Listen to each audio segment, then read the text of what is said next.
now. Repeat the above step using their 3 cells and then 4 cells in the circuit separately.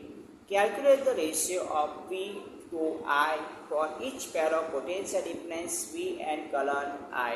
ठीक है, तो आपको calculate करना है किसके रेशियो के बीच के, तो वाट मीटर और एम मीटर का जो रेशियो है उसको कैलकुलेट करना है और उन दोनों में क्या डिफरेंस है वो आपको बताना है.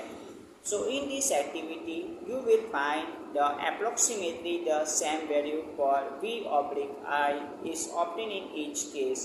तो आपको हर एक केस के अंदर V oblique I की एग्जैक्ट जो वैल्यू है वो आपको पता चलेगी in this figure. Thus VI graph is straight line that passes through the origins of the graph. तो आपको कुछ इस तरह से ग्राफ दिया जाएगा, ठीक है ना.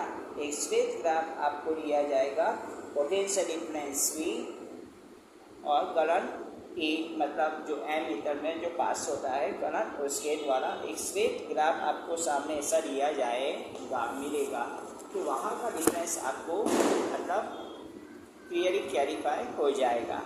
इन 1827 और जर्मन फिजिक्स जॉर्ज सिमन ओम, ठीक है, 1827 की बात है. एक जर्मन वैज्ञानिक थे, मतलब भौतिक शास्त्री, जिनका नाम था जॉर्ज सिमन ओम. उनका टाइम पीरियड था 1787 to 1854. Find out the relationship between the current I flowing in a metallic wire.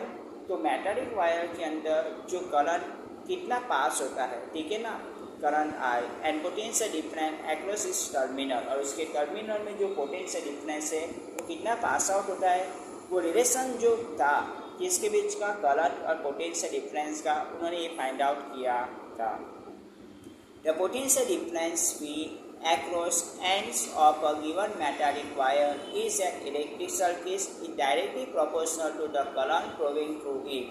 तो यहाँ पे आपको एक मार्क कर देना है. It's very interesting points. यहाँ पे the potential difference V across the ends of given metallic wire is an electric circuit is directly proportional to the current flowing through it. जो करंट डायरेक्टली जो मतलब flow हो रहा है उसके relations में मतलब डायरेक्टली प्रोपोर्शनल होता है. प्रोवाइड इस टेम्परेचर रिमेन्स द सेम, और उसका जो टेम्परेचर था वो ऑलवेज सेम ही रहा था. This is called Ohm's law, और इसको हम क्या कहते हैं, ओम्स लॉ कहते हैं. वाई, बिकॉज जो साइंटिस्ट है जिनका नाम था जॉर्ज साइमन ओम या सिमन ओम, उन्होंने ये नोटेट किया था, फाइंड आउट किया था, इसलिए उनके नाम